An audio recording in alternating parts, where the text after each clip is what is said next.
নমস্কাৰ আপোনালোক সকলোকে পুনৰবাৰ আপোন চৰ্চৰ অন্য এটা ভিডিঅ'লৈ স্বাগতম জনাইছো। আপোনালোকে মিঠাতেল, ৰিফাইন অইল বা অন্যান্য খোৱা তেলবিলাক ব্যৱহাৰ কৰা বাদ দি দিয়ক। আগৰ দিনৰ মানুহবিলাকৰ নিচিনাকৈ আপোনালোকে বইল খোৱা আৰম্ভ কৰি দিয়ক। বইল খাওক, সব বস্তু বইল খাওক। দালি বইল খাওক, আলু বইল খাওক, ডিম বইল খাওক, শাক চব্জি বইল খাওক, সবেই বইল খাওক।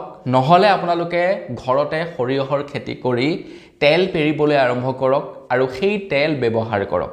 কিয়নো অত্যাধিক দাম বৃদ্ধি পাব এতিয়া খোৱা তেলৰ, যেনে মিঠাতেল হৈ গ'ল, ৰিফাইন অইল হৈ গ'ল বা অন্যান্য যিবিলাক তেল আমি খাওঁ সেই তেলবিলাকৰ এতিয়া অত্যাধিক দাম বৃদ্ধি পাব বুলি খবৰ ওলাই পৰিছে। আৰু সেই কাৰণে কৈছোঁ যে আপোনালোকে মিঠাতেল খোৱা বা অন্যান্য তেলবিলাক খোৱা বাদ দি দিয়ক। তো বন্ধুসকল, কিমান পৰিমাণৰ দাম বৃদ্ধি পাব আৰু কিমানলৈকে বৃদ্ধি হ'ব পাৰে সেই সম্পৰ্কে আজিৰ এই ভিডিঅ'টোত মই আপোনালোকক জনাম। তো ভিডিঅ'টো প্ৰথমৰ পৰা শেষলৈকে চাই থাকিব। মই শ্ৰীপানী গগৈ, আপোনালোকে চাই আছে আপোন চৰ্টছ। আহক আৰম্ভ কৰোঁ আজিৰ ভিডিঅ'।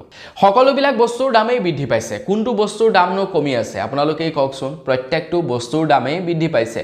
এই মাহত যদি কোনোবা এটা বস্তুৰ দাম 100 টকা বৃদ্ধি পাইছে, নেক্সট মাহত সেই বস্তুটোৰ দাম কমিব, কিন্তু 100 টকা নকমে। নেক্সট মাহত সেই একেটা বস্তুৰ দাম 10 টকা বা 20 টকাহে কমিব। যেনেকৈ নেকি LPG গেছৰ দাম একেচোতে 1300 টকা বৃদ্ধি পাইছিলে আৰু যেতিয়া কমিছে তেতিয়া কমিছে মাত্ৰ 20 টকা। 1300 টকা বৃদ্ধি কৰিছে, 20 টকা কমাইছে। গতিকে প্ৰত্যেকবিলাক বস্তুৰ ক্ষেত্ৰতো সেই তেনেকুৱাই হৈ আছে। কোনোবা মাহত যদি কোনো এটা বস্তু 10 টকা 20 টকা দাম বৃদ্ধি পাই গৈছে, নেক্সট মাহত সেই বস্তুটোৰ দামটো কমাই দিছে, কিন্তু কমাইছে যদিও সেই 10 টকা 20 টকা কমোৱা নাই, 2 টকা 3 টকাহে কমাইছে।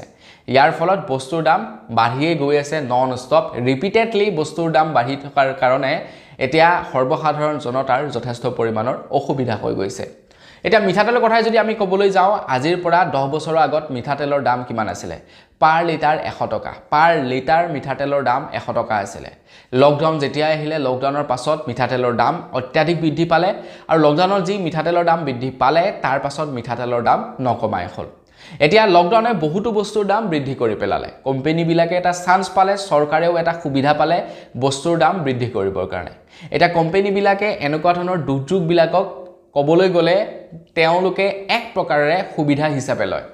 এতিয়া আমাৰ অসমৰ বিভিন্ন স্থানত বানপানী হৈছে, বানপানীৰ ফলত পানীৰ নাটনি হৈছে, পানীৰ শ্বৰ্টেজ হৈছে, যাৰ ফলত নেকি পানীৰ দাম বৃদ্ধি কৰি দিছে, পানী পাৰ কাৰ্টনৰ ৰেট বৃদ্ধি কৰি দিছে।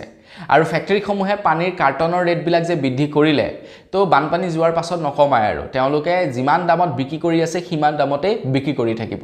মানে যিসকল উদ্যোগপতি আছে, যিসকল ব্যৱসায়িক আছে, তেওঁলোকে এনেকুৱা ধৰণৰ দুৰ্যোগবিলাকক সুবিধা হিচাপে লয়, এনেকুৱা ধৰণৰ দুৰ্যোগবিলাকক অপৰচুনিটি হিচাপে লয় মূল্য বৃদ্ধি কৰিবৰ কাৰণে, পইচা ইনক্ৰিজ কৰিবৰ কাৰণে, দাম বৃদ্ধি কৰিবৰ কাৰণে।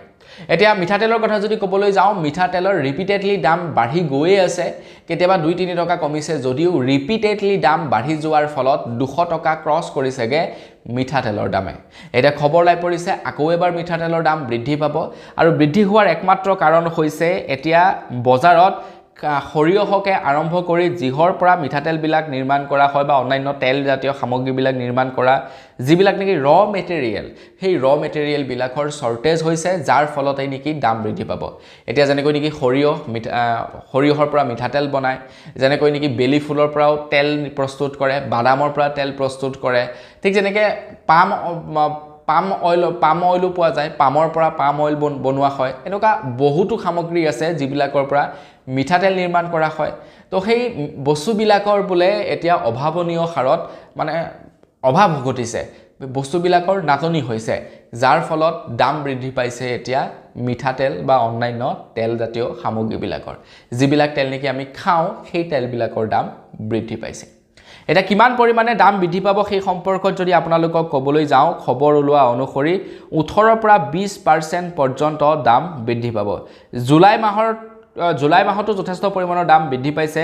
জুলাইৰ আগলৈকে যদি আমি মিঠাতেলৰ কথা কওঁ তেনেহ'লে 160 পাৰ লিটাৰ আছিলে, এতিয়া 190 হৈছেগৈ। ৰিফাইন অইলৰ কথা যদি কওঁ প্ৰায় 130 আছিলে, এতিয়া 148 হৈছে। তো এইখিনি মই আপোনালোকক হোলচেল প্ৰাইচ কৈ আছোঁ দেই, ৰিটেইল প্ৰাইচৰ কথা কোৱা নাই। ৰিটেইল সব জেগাত অকণমান বেলেগ বেলেগ, ৰিটেইল এইকাৰণে বেলেগ বেলেগ হয় কাৰণ MRP বিলাক কিছুমানে ধৰি লওক ধাৰা অইলটোৱে হওক 210 টকা থাকে তো কিছুমানে 190 টকা লয় কিছুমানে 200 টকা লয় দামবিলাক বেলেগ বেলেগ কিন্তু মই যদি হোলসেলৰ কথা ক'বলৈ যাওঁ হোলসেল প্ৰাইস সব জায়গাতে একে ৰেটৰে থাকে গতিকে মই হোলসেলৰ প্ৰাইসৰ কথা কৈছো খাৰুৱা মানে যিবিলাক খোৱা তেল সেইবিলাকৰ বাকি ৰিটেল প্ৰাইসটো সব জায়গাত বেলেগ বেলেগ হয় কোনোবাই 2 টকা বেছি কৈ লয় কোনোবাই 2 টকা কমকে লয় যাৰ যেনেকে পুছায় সেই হিচাপত দামটো লয় কিন্তু এমআৰপিত কে বেছি নলয় এমআৰপিত কে তলতেই দামসমূহ লয় কোম্পানীবিলাকে মুঠৰ ওপৰত মিঠাতেল বা অন্যান্য খোৱা তেলবিলাকৰ দাম এতিয়া বৃদ্ধি পাব গতিকতে আমি সেইবিলাক ব্যৱহাৰ কৰাটো প্ৰায় বন্ধই কৰিব লাগিব নেকি নে কি কয় আপোনালোকে কওকচোন নহয় জানো ইমান যদি দাম বাঢ়ি থাকে কেনেকৈ খাম বাৰু 200 টকা ক্ৰছ কৰিবগে এনেকৈ হলে তো হোলসেল প্ৰাইজে যদি এতিয়া 90 টকা মান হয়গে 200 টকাটো নিশ্চয়কৈ ক্ৰছ কৰিব মিঠাতেলৰ দাম গতিকে খুব সোনকালে আপোনালোকে মিঠাতেলৰ দাম মানে বৃদ্ধি হোৱা দেখিবলৈ পাব তো বন্ধু দেখল বস আজি ভিডিও জনাবলগীয়া খবৰ ইমান কেইটাই আছিল খবৰ কেইটা জানি কেনে পালে সেই সম্পৰ্ক জনাব যদি ভাল লাগিলে লাইক এটা কৰি দিব চেনেলটো সাবস্ক্ৰাইব কৰা নাই সাবস্ক্ৰাইব কৰি ল'ব পুনৰ এটা লগ পোৱাৰ খাৰে বিদায় মাগিছো ধন্যবাদ জয় অসম